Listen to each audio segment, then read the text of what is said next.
Let's start a band podcast. Hello, welcome, bonjour. We are back and we are here. We have an incredible guest. The one, the only James Pacy is here. Unbelievable music, acoustic, emotional, and so catchy. You'll listen to it once and it will be stuck in here for the next few years. Believe me, I know. It was a pleasure seeing him live. It's a pleasure getting to work with him. We're going to start off with our musicians. Would you rather? We're going to ask our guest. We've got James and obviously my co-host Tom some questions, and they're going to be very honest and answer. Boys, would you rather do one stadium show or 300 tiny DIY shows, but no one knows your name? So one stadium show or 300 little ones?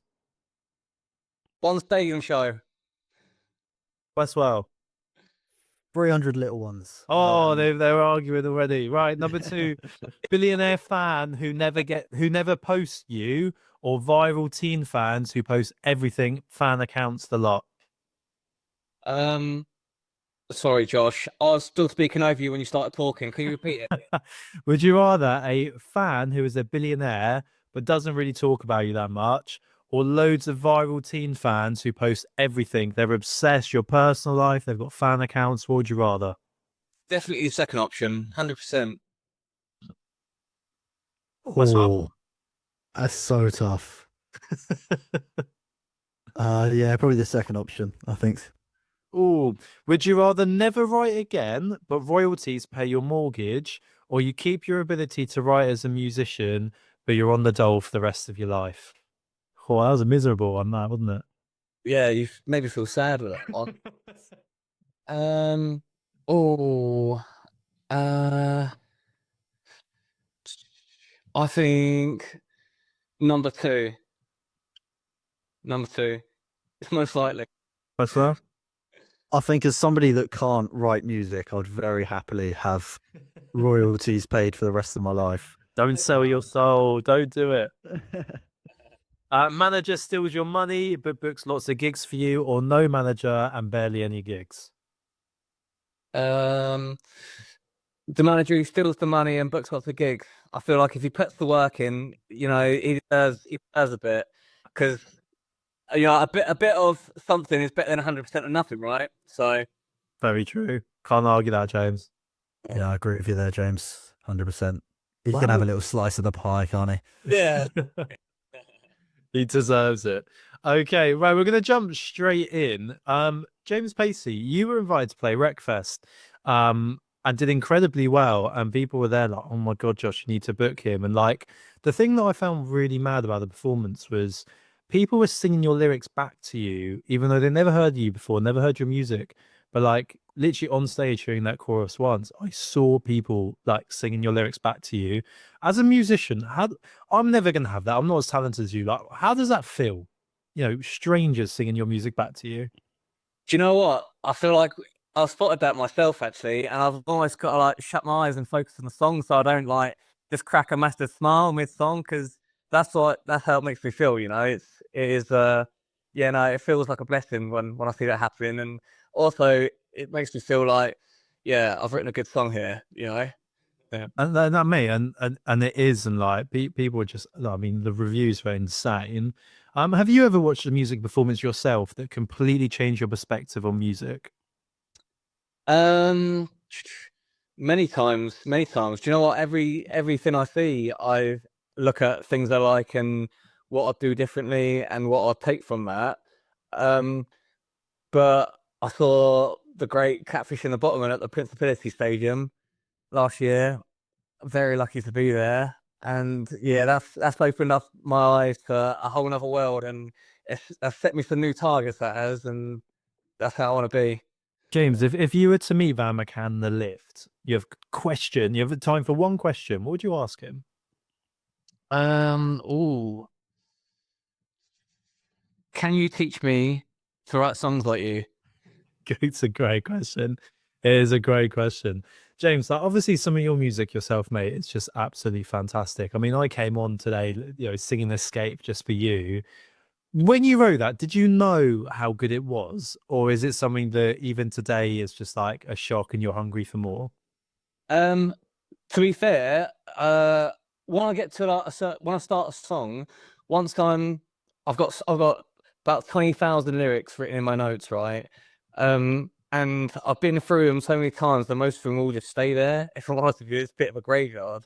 But if I start writing a song and I get to like the third or fourth line and I'm sort of still going, then I know it's going to be a good song. And with that song in particular, Escape, I pretty much wrote the whole first verse without like looking up from the page. You know, my pen didn't really leave the paper. So yeah, for me, I knew that was going to be a good one for me, really. Um, It's just like for me, you listen to so many songs, you know, on the radio being sent in to me. It's so rare to have one that you listen to once and it's instantly in here, and that song just does it. It just does it to a T. Thank you, Josh. Westwell, have you got questions for Mr. James Pacey? Yeah, James. Want to throw it back a little bit to sort of maybe a younger version of yourself. What was your first like music memory? When were you first sort of thought of? A couple just like popped into my head there. Um, the first one that came into my head. When I was a little kid, me, my mum and dad used to go for a curry every Friday night.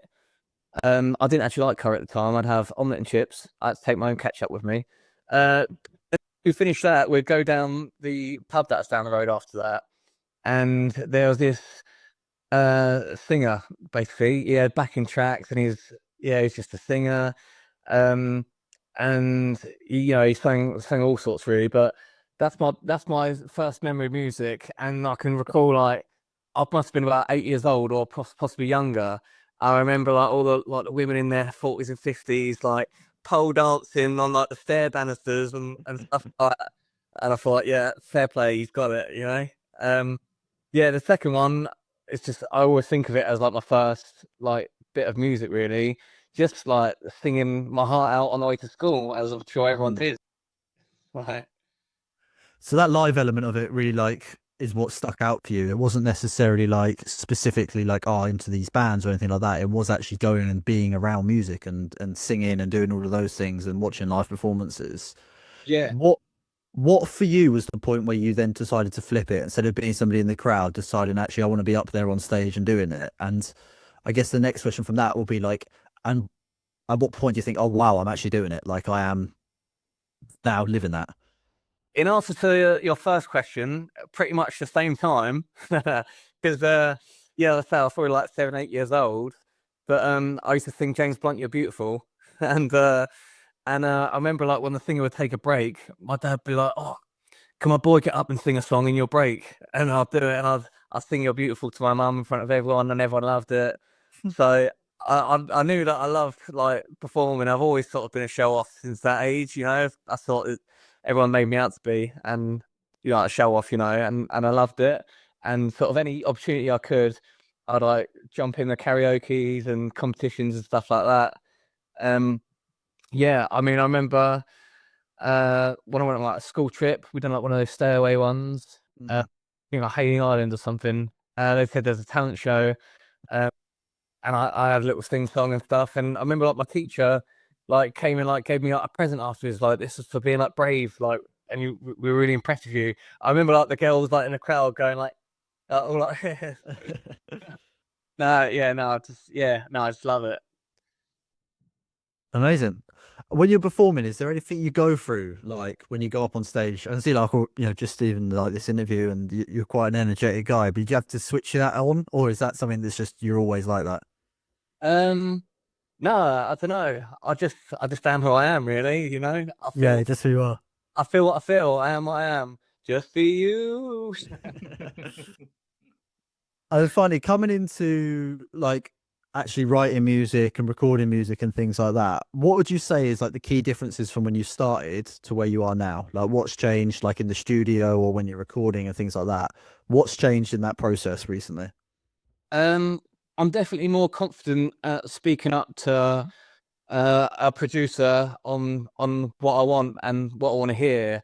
Um, I feel like at the start, because I didn't really know anything about the production process, I'd really let them take reins. I mean, I still do. Like, I respect a producer and their studio and their time and what they're good at.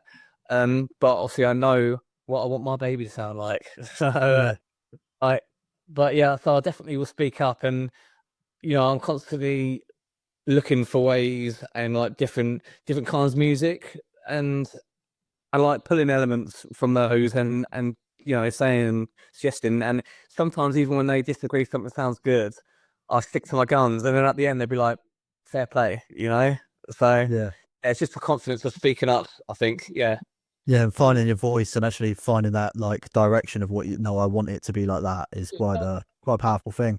A little bit of knowing what I'm talking about more, and knowing and it's getting what you hear out of your head to another person. That's also like a massive struggle, But yeah, I got better at that, I suppose. It's really important that you stay authentic, isn't it? As you said, and you have how you want to be authentic, how you want to come across, and actually stick into that. Right, Yeah, we're going to move on to our next segment. This is called Band Practice, Topical Music News. Now, there is a huge headline this week that Netflix will be making their own record label. Dun dun dun.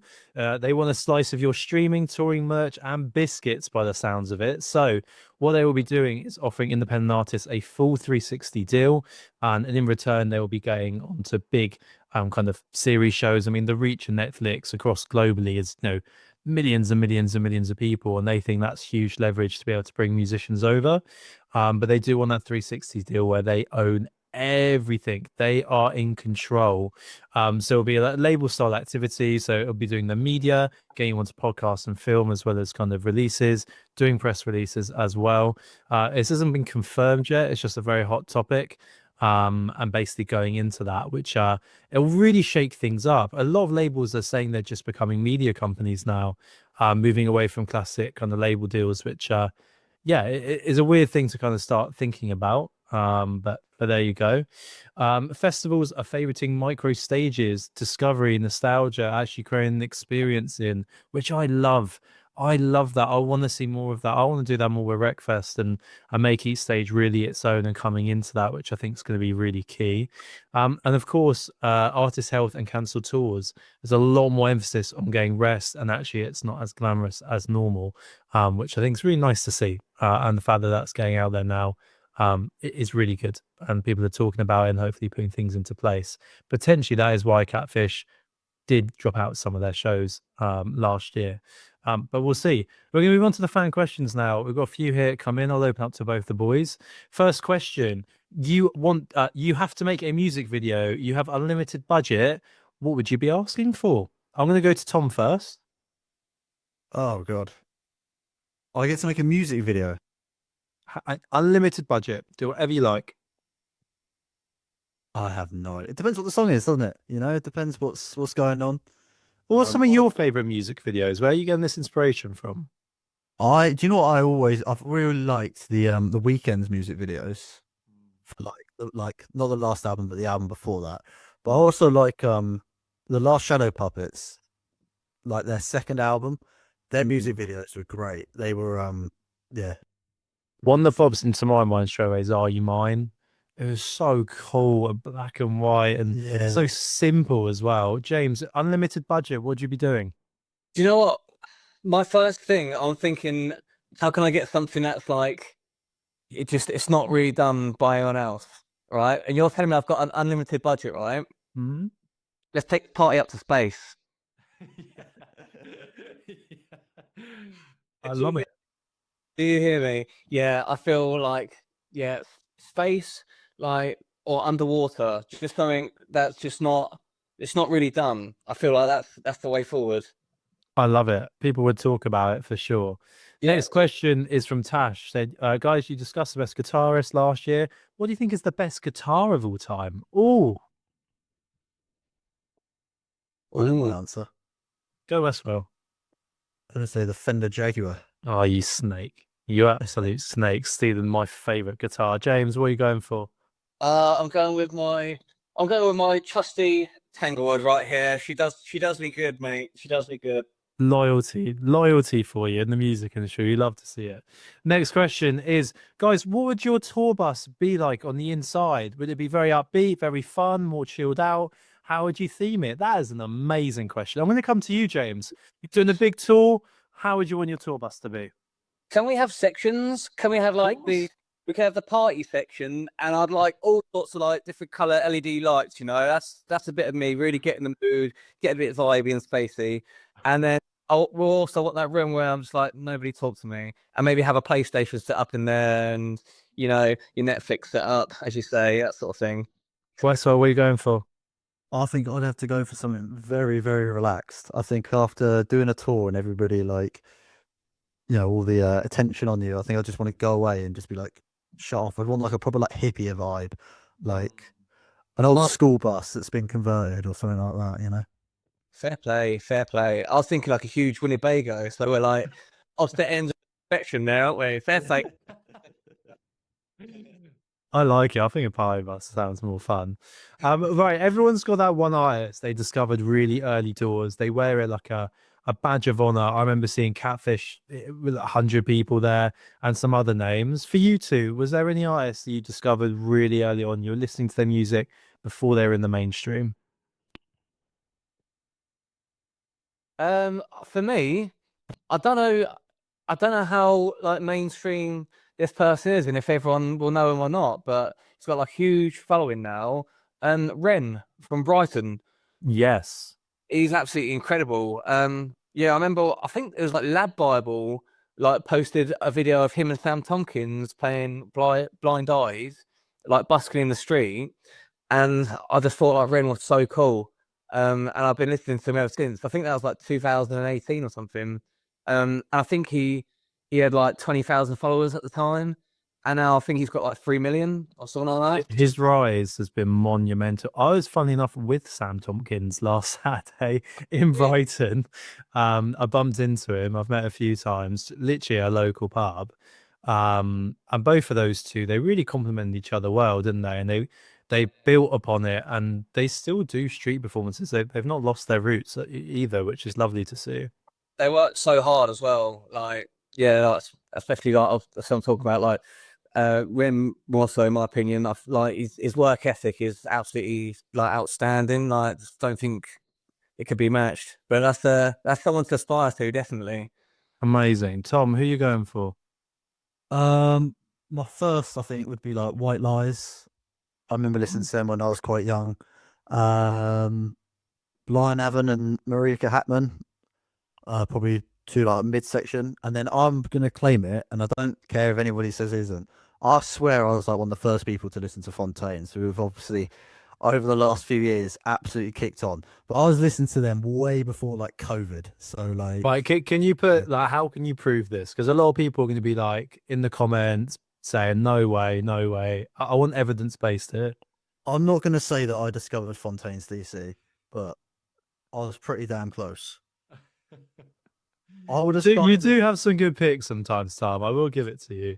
I was saying for ages. I would have been 2019. 2019, I started listening to Fontaines, and they were still quite big then, but they were like maybe half the size of like what Idols are, and our Idols have grown big, and Fontaines have just kicked on that much bigger.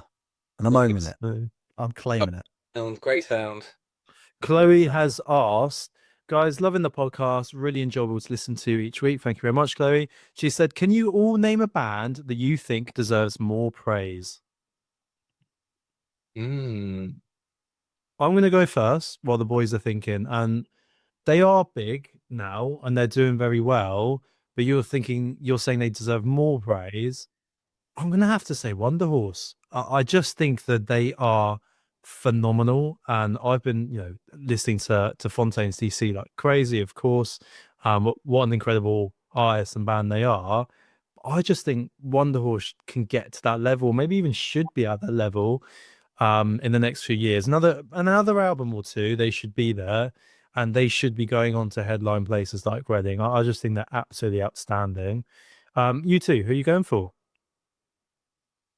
I don't know if you think they've already got enough praise, right? But I want to stick with my guys, Catfish the Bottlemen, right? And I'll tell you why. I feel like whenever I play a song of theirs, a pub gig or whatever, about 2 or 3 people in there know them, and I'm like, how do you not know them? Or I'll have it on every single day in the van on the way to work, and like I'm saying to my guys, I'm blasting it out, and Yeah, they sort of are, and I'm wondering like, how are you not? I'm a huge fan. Like, have you got ears? Mate, the data backs you, James. Like Fontaine's DC has 3 times as many monthly listeners as Catfish, which blows my mind. But their fans are real super fans, aren't they? I mean, people that they die hard Catfish. 100%. Yeah, yeah, that's definitely noticeable. 100%. It was really interesting talking to their drummer, Isla White Festival. I've met Van a few times, but speaking to the drummer Bob, he didn't tell me explicitly why they broke up, but it sounds like they just toured relentlessly for about 5 years, not really taking much of a break. And there was communication breaks down with the label, the management, the band themselves, and he didn't say it ended negatively, but it very much came across as that. Obviously, Catfish are back now. They've got some different people in, but I'd love to see the full lineup back together. From the sound of what Bob said, it's definitely fixable. He's obviously doing his own music and Hearts now, but yeah, very, very interesting. Westwell, who are you going for? Go for a band that I started listening to probably only a few months ago, but a band called New Dad. They Okay. got some big, big songs, so check them out. But apart from that, my other one, they are huge, like a huge band, is The Killers. And I'll say why. Because they are a huge band with millions and millions of fans. But like everyone just forgets, like actually they're really like if you just take out the hits, they're still incredible. What do you mean by that? I'm not following here. So ignore Mr. Brightside, ignore all of those ones. And like the actual like the ones that no one listens to. They're great and their performance is great. Like everyone knows Mr. Brightside, everyone will sing along with it. You can't say they're a small band or no one knows them. But like if you actually listen to like their whole discography, they're so good. But Westwell, my favorite song ever is "When You Were Young" by The Killers. My favorite song Yeah. ever. That is my favorite song. But if you take away those hits, are they that big of a band? I don't They're know. that big of a band because if you ask everybody, everybody says, "Oh yeah, actually, I really like that song from The Killers," and it's a completely different song. And what I'm saying is like they're obviously huge, but they're never thought of in like that like upper level of like the Right, greatest so band. if I took away their 5 biggest hits, you still think they'd be headlining major festivals every They summer? could easily headline major I don't festivals. know. James, you're gonna have to come in here and referee. Well, I don't know. I must admit, I've had the old AI Spotify DJ running a few times, and I've had some unknown killer songs on, and I've pressed that skip button, Tom. I'm not gonna lie, mate. Oh no, no. All right, so their top five are Mr. Brightside. Somebody told me when you were young, human, and all these things that I've done. That's on their Spotify top five. Right. So okay. Right. So outside of this, hit us with them. Read my Read my mind. mind. Yeah. Yeah. Okay. Smile like you mean it. Okay. Spaceman. We've Nah. got tons of song on Day and Age. Losing Touch, banger. Neon Tiger, banger. Jenny Joyride. was a friend of mine's. All right. Jenny is a Sound. friend of mine. Um, Andy, you're a star. No, West. I'm not having this. We're gonna have to put this some Sounds. Bling. Reasons Unknown. Uncle Johnny, Bones. You take River Wild. away. You look. I'm No, never I'm ever not gonna. having it. Yeah. I'm never gonna put down IS ever. But I'm having a hot take here. You take away their 5 biggest songs. They're no bigger than Block Pie. They're not headlining festivals. They are so much bigger than Block Party. Right amount of praise for the right reasons, then basically is what we're saying here. What I'm saying is, with their top five songs, they are on level with like the greatest rock bands of all time. I'm not denying that, but that's not what you're saying. You're saying you take away those 5, And they're still a huge band. they're no bigger than Block Pie of others. No, I saw them last year or the year before that, and I don't even think they played it in their top five, and it was still incredible. Unbelievable. Right, we're gonna move on. We're gonna look at gig horror story of the week. James, have you ever played a gig where a fog machine's in your face, you can't breathe, the fire alarm goes off, everything breaks? Have you had any of those before? Oh no, nothing. I can't say my worst gig experience was due to a technical error. I must admit. What happened? Do you know what? I used to be a bit of a party boy, right, Josh? I can I imagine. I used to take things way too far. I'd go out to play pool on a Thursday, and I'll come home Sunday morning. That began one time, and my dad's got a Amy Winehouse tribute band, and they were playing on the Friday night, and I said I'd open up for him. Anyway, yeah, Thursday night that happened, and then Friday I'm thinking, can I do it? Can I not? I'm not going to let him down, so I still went to do it. I started trying to do this song about 3 times, forgot the lyrics, and then I ended up storming off the stage. Say, right, that's it. I'm not playing. It really was a horror story, and it was all self-inflicted. And I'm now 2 years sober.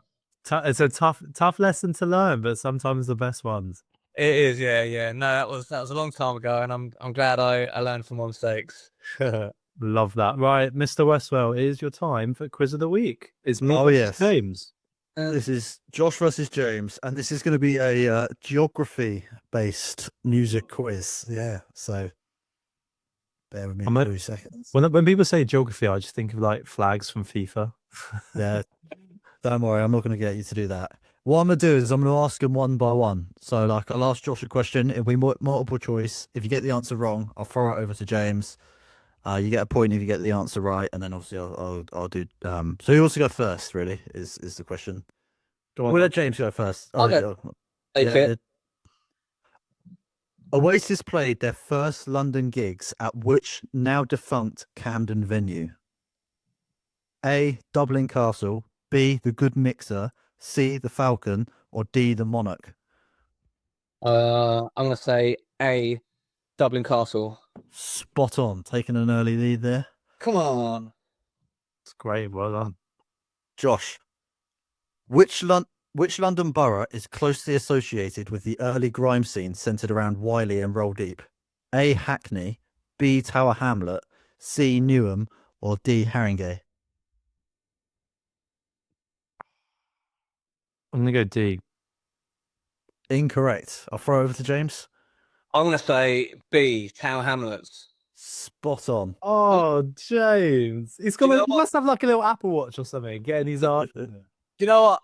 I actually used to be so into grime when I was in high school. We used to all like write our own little grime raps and bring them into school and sit them at each other on the days. Sit at home with Channel U on the TV. Very nice. Yeah. Question number 3. The iconic cover photo of London Calling by The Clash was taken at which venue? A. Hammersmith Odeon. B. Brixton Academy. C. The Palladium. Or D. The Roundhouse. That's for James. I'm gonna have to wild guess this one because I don't know. I'm gonna say C, please. Is that C? Yes, please. That is spot on, James. Oh my god. The Y was. I have no Apple. Question number 4, Josh. Joy Division's name was reportedly taken from a book discovered in which Manchester area venue? A. Band on the Wall. B. The Electric Circus. C. The Factory. Or D. The Boardwalk. I'm gonna go B. You go B. The Electric Circus.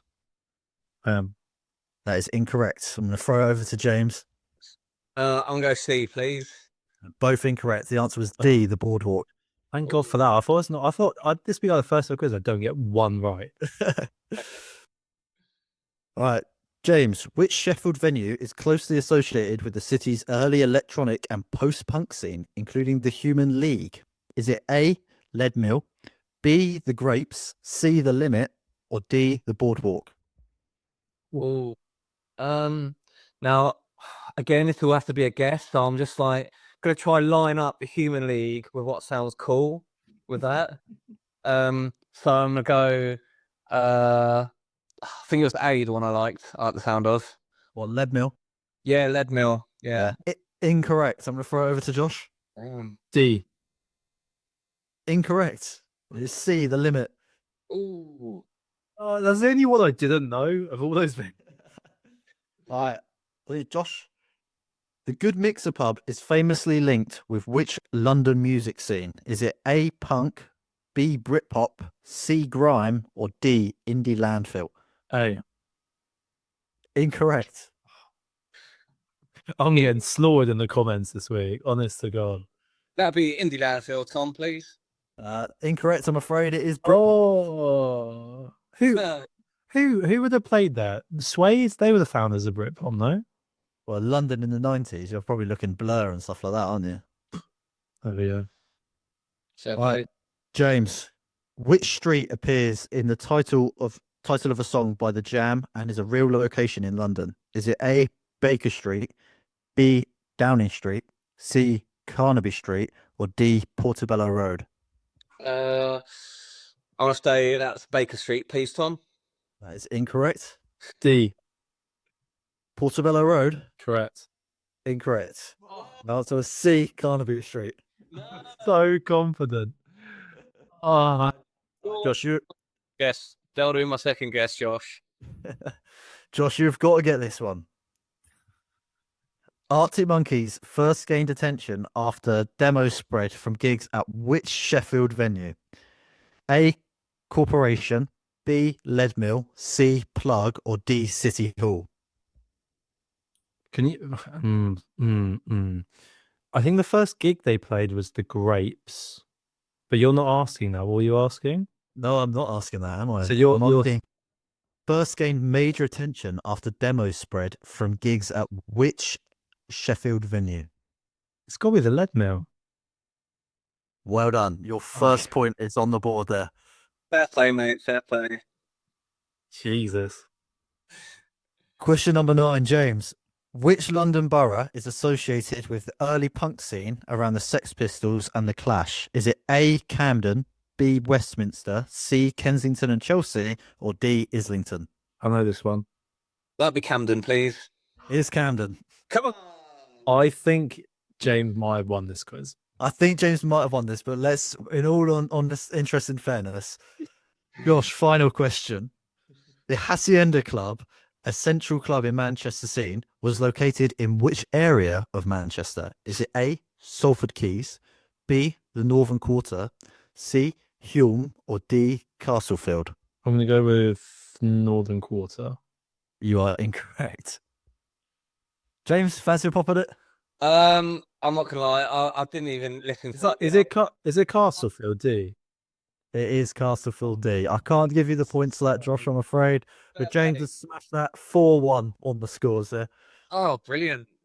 Well done. Yeah. James is by far the winner of the music quiz this week. Right. Our last segment we're going to go into is called the courtroom. We're going to place the boys. They've got to pick a side and they have to defend themselves.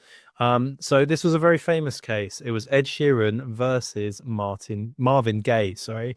And Marvin Gaye's representatives took Ed Sheeran to court because they thought Thinking Out Loud was the same as Let's Get It On, very famous songs. It's really important to look at this because Ed argued that every song is the same kind of chords. There's only so many you can play, and here are all these famous songs in the same chord category. Marvin Gaye went, yeah, but that's my art. I'm trying to protect it. His team were like, his heirs, shall I say, were like, no, this is work. You can't copy and steal it. I'm going to come to you first, James. Whose side are you on there? Are you on Marvin Gaye, who originally made the song, or are you on Ed, where songs are going to sound similar? There's only so many chords that you can play. I'm with Ed on this one. You're with Ed, which means, Tom, you are with Marvin Gaye. You need to back your points, and I'm going to go for an opening statement from you, James. Why do you think Ed is in the correct position here? I think Ed is in the correct position because we don't like to look at bad vibes. All right, just pure positivity and creativity. And when there's so much being created, what is there, 100,000 songs uploaded to Spotify a day? There's going to be the same chord progressions here and there. In my opinion, it's only if you take it to that fifth chord, then you're getting in the danger zone, But I mean, Ed has been through. You've all seen the video of him playing like 10 songs with the same chords. Case closed. It's a great opening statement from Mike Ross. We'll go over to Harvey Specter. What are you thinking, Tom? Is anyone going to get that reference? The I just want to say I completely agree with Ed Sheeran. But for playing devil's advocate, so this is going to make my job here quite hard. But I am a good lawyer, and I will suit up and I will go and defend my client, even though I know he's guilty. Um, yeah, music. There is only a certain amount of chords. There's only a certain amount of progressions you can go. There is only a certain amount of ways of structuring songs, and of course, music's going to get repeated. But there's a difference between that and copying other songs. There are plenty of artists that use the same chord changes within their music, yet sound completely different. And I think Ed Sheeran is just committing piracy, really. And he should never have the platform that he's got now. Big words, James. What do you Rid say? of all his earnings. Oh, I bet you felt a bit your soul shrivel up there, didn't you, Tom? I did, yes. Oh, mate. Oh, well, what I would like to say to that is you're just Wait, wrong. James, in all seriousness, I'll bring it back now for a sec. If someone was to copy one of your songs and it's very close, are you taking that as a compliment, or are you going to be a bit, pissed off at that, thinking, well, hang on, this is my creation? Where do you stand on that? I would be pissed off, not gonna lie, but I remember like listening to both songs when this album came out, and I didn't even think they sounded that close. Sometimes I hear songs on the radio, and I'm like, "What? They've like blatantly copied that, and nothing's ever said about it." And I'm surely people are kicking up a fuss about that, but you never hear anything from it. And I didn't even think those two songs sounded that close. But yeah, I don't know. I must admit, if someone was copying my songs, I would get upset. 100%. It's a tricky line, isn't it? I mean, there's not a right and wrong. It is a bit of a I grey think area. at the end of the day, there's only you can't own a chord progression. Yeah, you've put your creative influence in it, but then you've released it to the world. And it's not like Marvin Gaye's, strapped for cash, or he's stolen the song from him and used it to get himself, famous, and he's not gotten anything. It's not like he's written the song and Ed Sheeran's performed it and then gotten all the success from it. So at the end of the day, it's bad vibes, isn't it? I mean, love that. I think James should be in charge of the whole court system. If there's bad vibes, yeah, give it.